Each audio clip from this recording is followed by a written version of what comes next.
What's up guys, my name is AzN3AlK0 and I'm bringing you guys the all new Berapi LP02. I don't know why it has such a ridiculous sounding name, but I believe it's Italian. I want to say it's Italian, but I'm not too sure myself. Anyways, this will be a review on the latest gun that Nexon has released for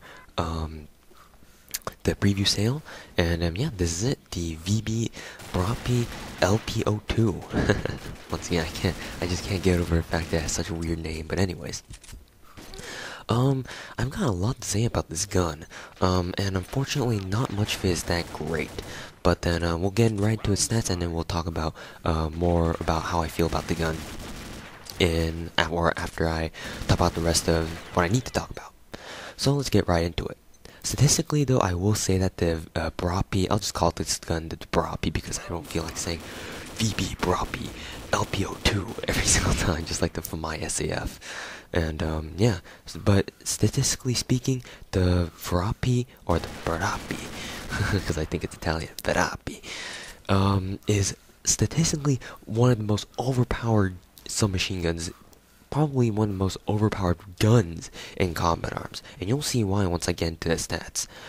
The Berapi's damage is at 35, so compared to the T2 and the latest for my SAF, it's only 1 point lower. But then it may feel like not much of a big difference, but it is a huge difference, especially for an SMG. And right there, I don't know why I committed suicide so suddenly.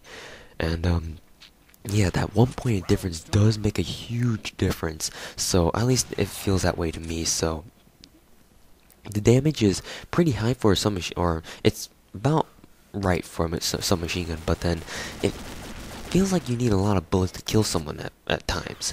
Moving on to its portability, the portability has been raised even more for my SAF and the T2 from 88 to 90. So that means that statistically speaking, the portability on the Berapi is identical to its rate of fire, and once again, the rate of fire is at 90, so it's on par with the my SAF and the T2. Moving on to its accuracy is at a 78, so it's actually quite accurate for a submachine gun. I don't even think, let's see, I can't remember the accuracy ratings on the T2 and the my SAF, but they weren't as high as the Berapi's, definitely not by a long shot. And moving on to its recoil. Now the recoil on the Berapi is at a 62, so let's see.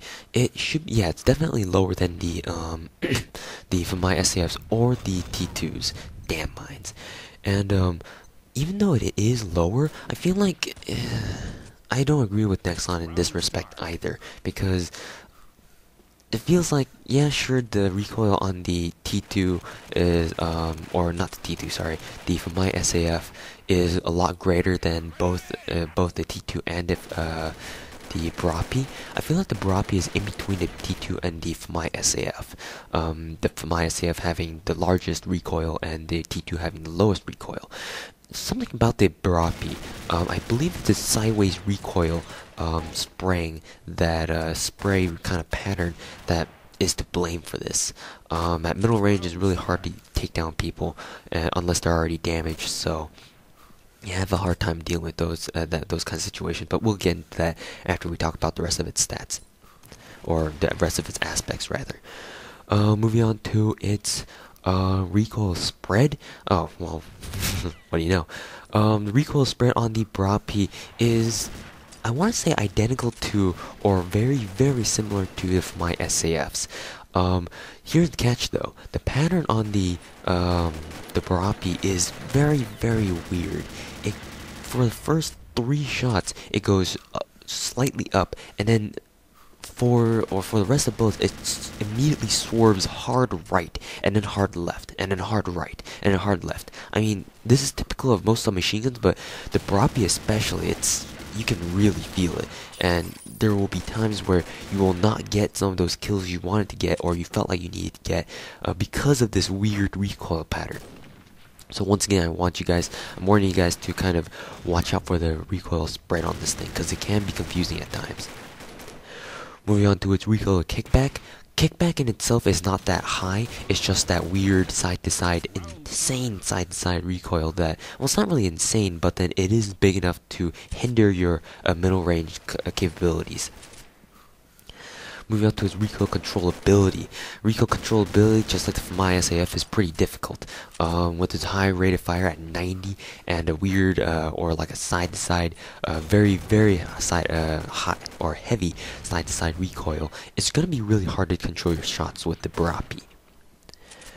Moving on to its Tapfire Ability, I'm going to get into the attachments in a second here, but just for further reference, or just for early reference, you cannot attach anything on the Berapi except for magazine modifications, which kind of sucks because I feel like the Berapi, because of its weird recoil pattern, I feel like a scope is actually pretty necessary for this submachine gun, and because it doesn't have a submachine gun, or not, what am I saying? Because it doesn't have any scope attachments available to it, like you can't put any, it's like a restricted attachment on it. It really sucks because now at any fight beyond like close range, you're pretty much screwed.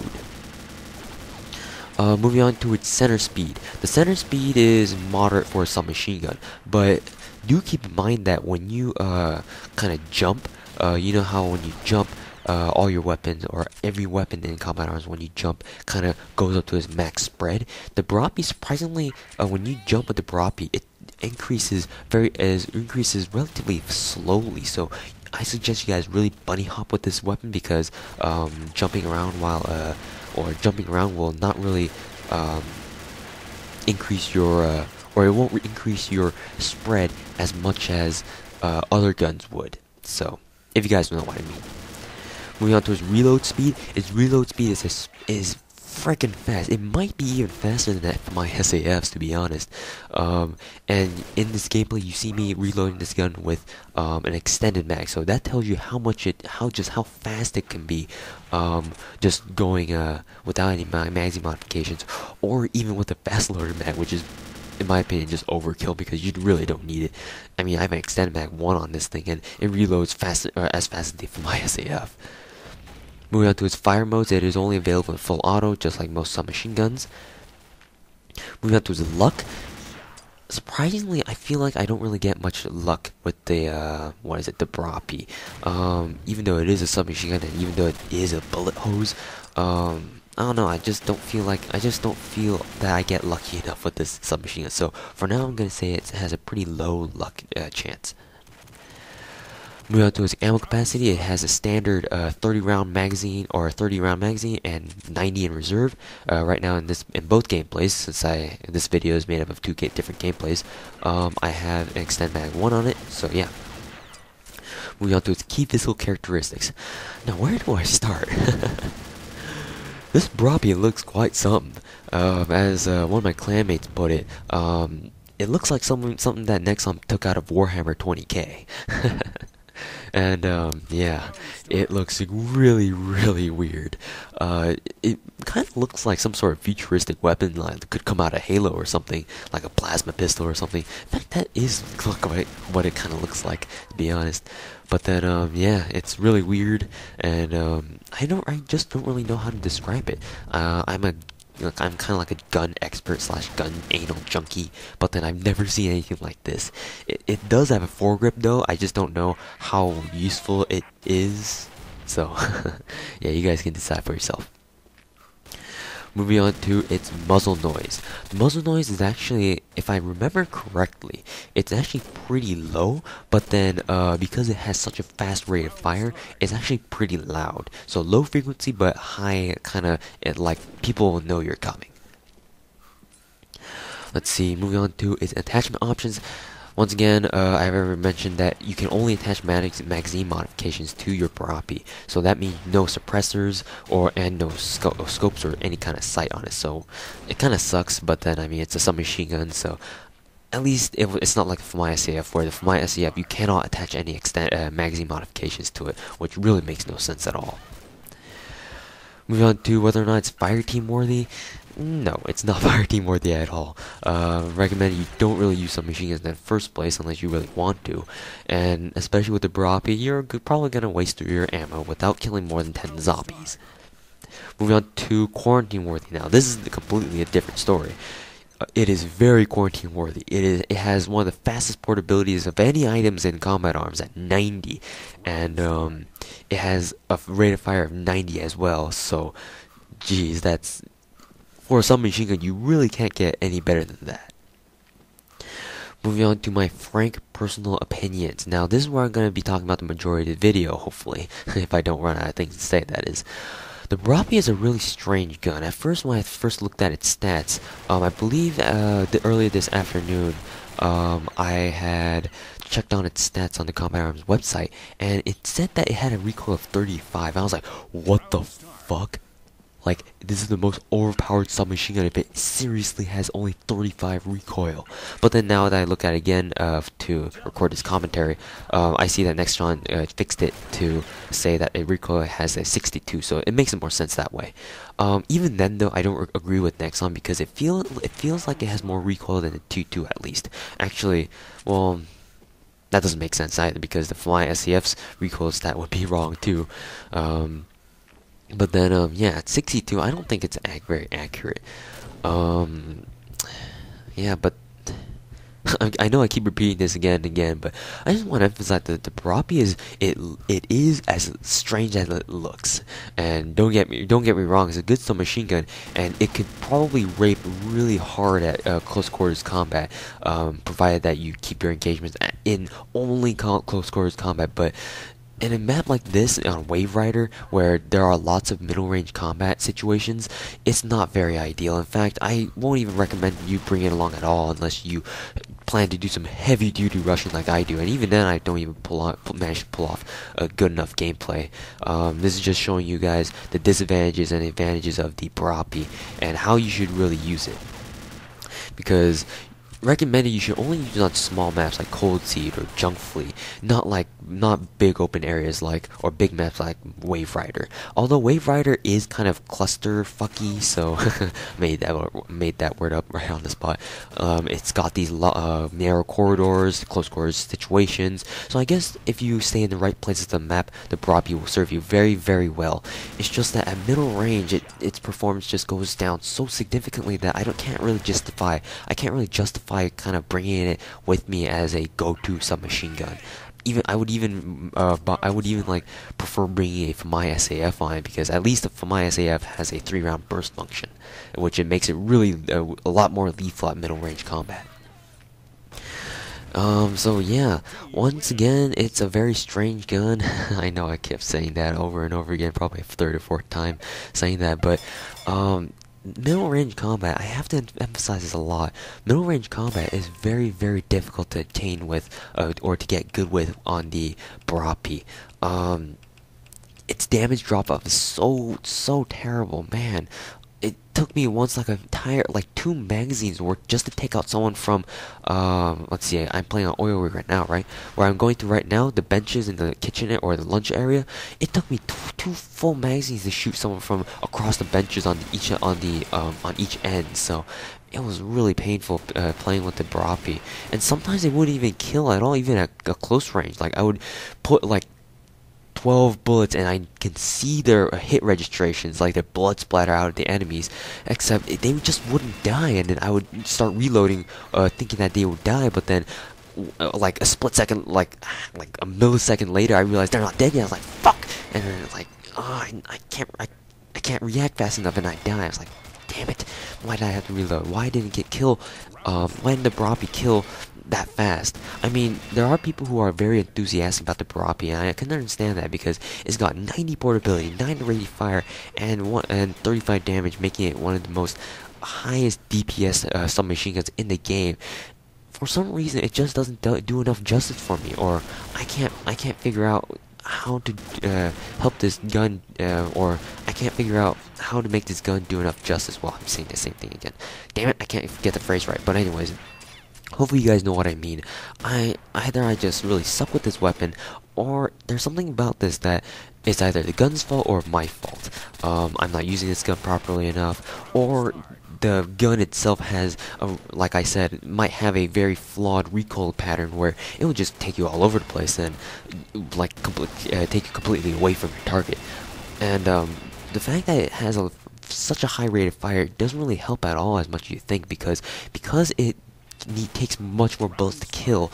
Like I said, that 1 point of difference that I mentioned in the beginning of this video is huge. That's probably one of the main reasons why it takes so many more bullets, or at least it feels like it, to put someone down, as opposed to like the FMI SAF or even the T2 at middle range. So yeah, I just want to let you guys know that first of all, you can't put a scope on the Berapi, and second of all, the damage drop off and the recoil pattern are really the damage drop off is really bad, first of all, and then second of all, the recoil pattern in itself is very weird. So I really would suggest warning you guys against the Berapi.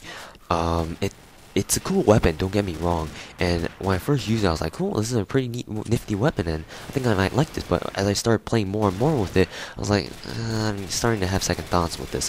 Hopefully, once I play with it a lot more, that's a nice lotto, by the way. Once I start playing with it a lot more, hopefully it'll grow on me like the Parafal did when I had first bought it. But I don't really see it growing on me anytime soon, honestly speaking. I've gotten less than subpar gameplay. Like the highest the most I ever did was like 17-6, and even then I got kicked from that game too, because I got an Ultra and a Fantastic, and then right as I was about to get my blue ball, I got kicked. So, god damn it. So yeah, I really suggest you guys not buy this gun. It's not really worth your NX. I suggest you guys just save it for the flashback sales. Hopefully you can get the weapons that you want during the flashback sales. The Berapi is not worth your NX unless you really want this gun and you are absolutely convinced that this is the biggest piece, or not biggest piece of, but it's like the only kind of shit that matters in the world. And I mean, well, you can knock yourself out. The perm sales do last until the 22nd, I believe, so I mean, you got plenty of time, assuming this video goes up as quickly as possible. But then, if you're just pretty frugal about your NX, you want to know whether or not it's really worth your money, I'm gonna have to say no. If you bought that for my SAF, I honestly think that for my SAF is a lot better than Berapi. And yeah, I mean, the Berapi looks cool, feels cool. It's just that the way it performs is not right for me. It just doesn't put people down fast enough. The SAF is much better for that, and even the T2 is much better for that. And yeah, those are my frank personal opinions. Hopefully my frank personal opinions will be able to help you guys decide whether or not the Berapi is indeed worth getting or not. Now, moving on to its final rating. My final rating for the the Berapi LP02, or the VB Berapi LP02, weird name, I can't get over it still. Starting with close quarters combat, will be at an 85. The reason being is because of that fact that it feels like it takes more bullets than the FMI or the T2 to put someone down, like I mentioned before. So that it stands at an 85. Middle range, man, don't even get me started on this. 30. That's just no way. Middle range, you most likely shouldn't even try at all, unless you can reliably count on your luck to get your lottos like that, but it didn't register for some reason. Damn you, Nexon. Yeah, don't even try going middle range. So that's why I give it a 30. Long range, yeah, about 5.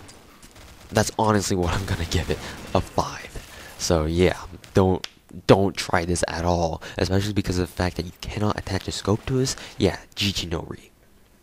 So that gives us a final rating of 40%, a whopping 40%. I believe this is the lowest rating I've ever given a game or a gun in a combat or in my exploring the arsenal reviews.